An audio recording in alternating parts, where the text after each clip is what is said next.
and welcome to another episode of Daily Market Mastery with me, Christian Rauchenwald, on this mediocre Monday afternoon. I hope you all had a great weekend and a great start into the new week.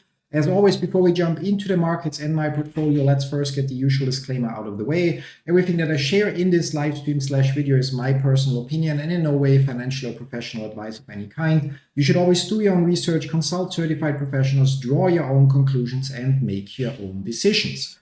Besides that, all the tools that I'm using and that you're seeing in this live stream, so the broker, the charting software, the strategy I'm following, are all linked in the video description down below. And the one thing I truly recommend, if you haven't done so, is go and check out the Elliott Wave Principle. You can read this wonderful book for free online when you use the link in the description down below. And you can use the same link to also get yourself a physical copy.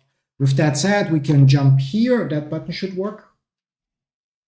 And we can see that we have unsurprisingly red start into the week, mostly because of the orange buffoon that's currently sitting in the White House that decided to start trade wars with Mexico, Canada, and China at the same time. And on top of that is also pissing off the European Union with his claim on Greenland.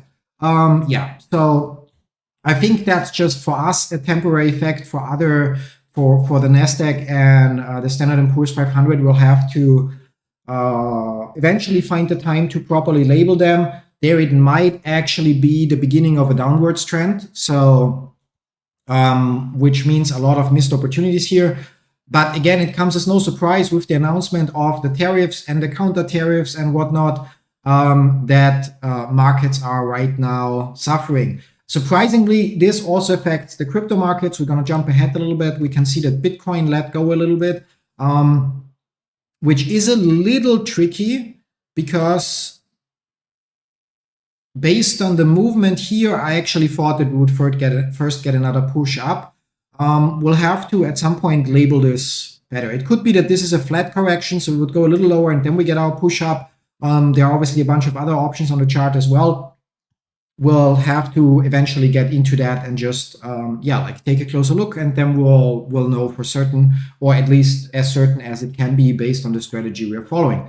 For us, most importantly, GameStop starts to decline a little bit further. As I mentioned during one of our last streams when we update our labeling here, I actually already expected that we'll actually get a wave C move and then we go down further. Now, from the looks of it, however, it's more likely that we are potentially looking at something like that's 3, 4. So that this here is the third wave, 4, 5, which would give us a target area, minimum target here, maximum target here, to just finish wave A, and then we would get a recovery, and then we will get another push down potentially.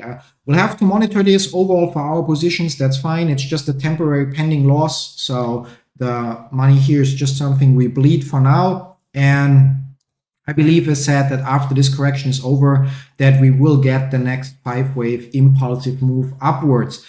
Since I personally have 6 covered calls sold against my current 600 shares, I anyway hope or aim towards or hope that by the expiration date on 28th of February, the shares or the price of GameStop stays below 40 so that the options expire worthless and I can write new covered calls. Now, the question of the day would be that we can answer in 23 seconds once the option prices are updated would be, does it make sense to close out our February 28 options and maybe roll them closer and lower? So we would have to buy back those. We don't see prices right now. Again, 5 seconds more, and then the prices will update. And we could theoretically, or actually, let's start here. So if we look at February 28, we can see that the $40 mid price would be around $43. So 0.43 per share. So for 100 shares, 40, or actually lower, 27. Now the question would be, is there something above 30? Where are we right now? Price-wise, we're at 25.55. 25.55. If we played risky, we could actually roll them maybe to here. So we would see it's still a small credit. However, if we then finish this week above 26.50, it would mean our shares get called away. Yeah? Now, I said I'm fairly certain that we'll get further downward movement. However, I still wouldn't want to write any call below 30 because that's where we got the shares assigned. So we'll have to check if we move out instead of the February 17th, maybe February 14th, and go for the 30 strike price. We'd look for plus minus 0. So if we actually change that to -1, or actually let's say -5, then we could make sure that our options expire 2 weeks early or sooner, while still technically realizing the same. Now the CM premium. However, the difference here would be, that would obviously, if I copy this here and paste it, so February 14th, around market close, and then we copy and paste this one here, and here should be an input field, so 30, apply. So this would mean we would bet that by this moment here, GameStop still is below this line and 30. So we give up this area here as potential buffer, but we give up this area here as potential price buffer, but we gain 2 weeks, which means we could write more options. The other option would be what is right now 45 days away, so March 21st. So the other option would be if we go to March 21st and stick with the $40 calls. So we just roll out the calls and we would get an astonishing total of 240 euro. And we could ideally keep rolling them every week like this. So we probably will do that. So I'm going to roll them out March 21st. So if we visualize that, we actually roll them out quite far here. Yeah, so or do I want to do that now? So the downside is obviously with the current price, the option premiums are lower. Whereas if the price starts to move up, our existing options also get more expensive. And I think considering that the theta decay is, in my opinion, the biggest between 45 and 30 days, it might make sense to stay in that area. So if we pick there is not enough volume for March 14. So that we don't get a price here on March 14 for the $40 calls. Interestingly enough, we get one for the $45 calls. If we go with those instead, we would look at a small credit. But that seems like going the wrong way. Then I'd rather consider rolling down a little bit, but there we can see for basically, what's that, 17 days less? No, 7 days less, so just a week shorter. We already give up 100 euro in premium. So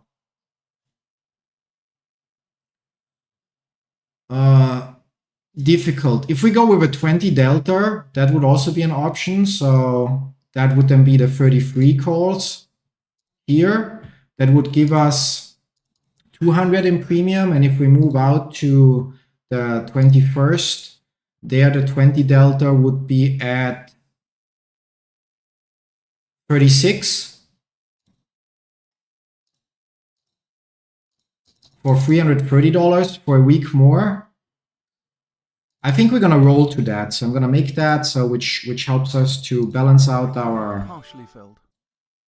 Our negative balance that we had in, so negative cash balance, and then we can we can here, that was here, and then here currencies, close currencies, there we go, and transmit that order to basically even out the balances. So this way we didn't gain any cash, because the last time we rolled the option, we actually for the first time and mistakenly, not trusting my own judgment and forecast, did it for debit, which means now instead of having February 28th $40 calls, we have March 21st $36 calls. So we're gonna update this here, so that can go, and here that goes to 36, and we are on March 21st. That's what we said. So there, yeah. So that's now our, that we don't need anymore. No, that's a 36. So the 30 line we don't need anymore. So that's now our area, as long as we stay below that line by that date, our calls will expire worthless. We still keep the shares. If it happens to go higher than this before, since we got the shares assigned at 30, we pocket another $600 per 100 shares, so another $3,600 total when they get called away. But again, short term, I actually believe that first we might get to see further downward movement, even if they're so down, recovery, and a little bit further down. Yeah, and yeah, so that move's done. And we can actually move on. So Barnes & Noble Education Inc., we expect more upside here. Actually, despite the market being red and Barnes & Noble Education also being slightly red, it looks like it actually isn't doing that bad. Might be that we're looking at something like 1, 2, 3, 4, and then wave 5. So again, I expect more upside here. The only option, or there is an option where we would consider downside here, but that would only be worth considering if we break the 831.24 mark here, or 8.3124 mark here. Moving on to immersion.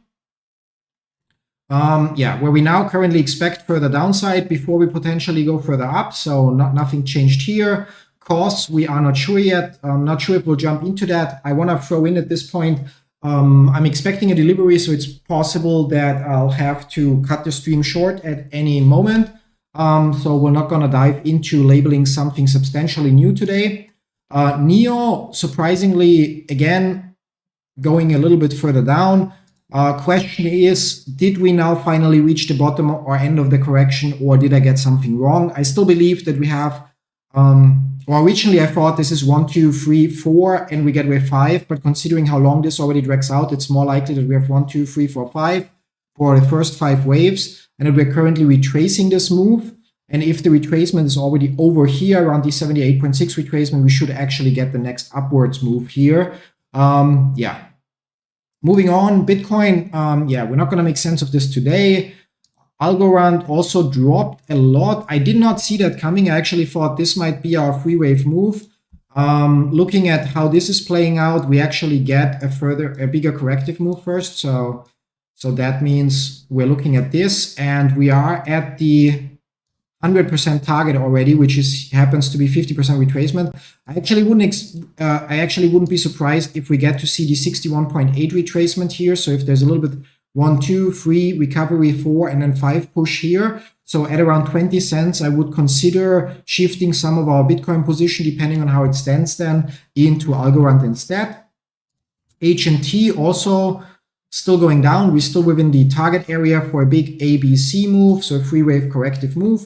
Although misleadingly, this looks almost as if it would be a 5-wave move, but it's likely 1, 2, 3, 4, 5, and then wave B, and then 5 waves here. And not 1, 2, 3, 4, and 5 finished. So it's not 5 waves, but it's actually 5 waves, 3 waves, 5 waves. At least on the weekly chart, it appears like this. Litecoin, we don't care. Storage, we don't hold any position. There, the low is 26 cents. So it's still possible that this is just a correction, but we'll have to consider that this might be only part of the correction and there's further downside. But since I already sold our stake and holdings, it doesn't matter that much.